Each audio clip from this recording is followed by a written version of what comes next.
Let's dive deeper into the stunning moves this weekend. My next guest says the fall of Assad will have broader implications for the Middle East. Joining me is Michael O'Hanlon, Director of Research for Foreign Policy at the Brookings Institute. And maybe some big implications, Michael, for Russia. Should we start there?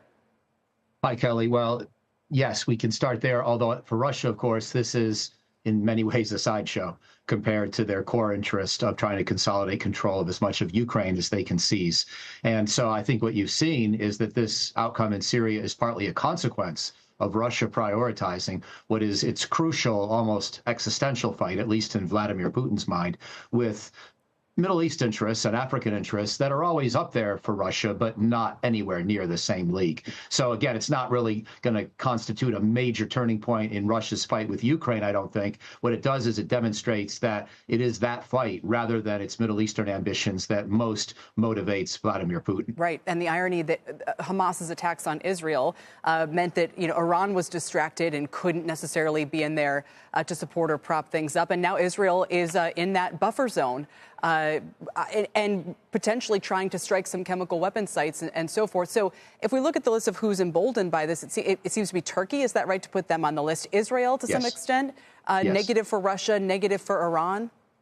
Yes, and some people think negative for the United Arab Emirates as well. Other sheikdoms that were thinking about now normalizing relations with President Assad after a decade or a dozen years of civil war, and now don't look so smart with that calculation, and were thought to be, especially in the UAE's case, somewhat friendly to Assad, partly because he was such a counter to Islamists, anyone smacking of Islamism.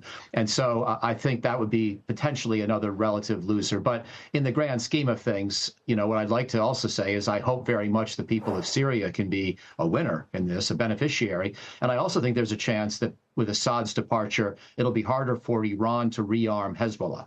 And that is a key element, the so-called axis of resistance that Iran has sort of organized and funded for many years, and that included many of the Shia militias in Iraq, and then the Assad regime to some extent in Syria, Hezbollah, Hamas. That's now been interrupted, and it's going to be harder physically as well as more strategically for a future Syrian government to want to help Hezbollah the way that Assad did. Finally, we look at the price of oil, which is up about 2% today, but I've heard some analysts suggest that these developments should make the Middle East more stable, maybe take the kind of geopolitical premium out of the oil price and the medium to longer term. Would you view this as ultimately moving things in a direction that's more or less volatile? Well, I was just talking with some Middle Eastern experts this morning, and on balance, they are slightly more hopeful than anxious.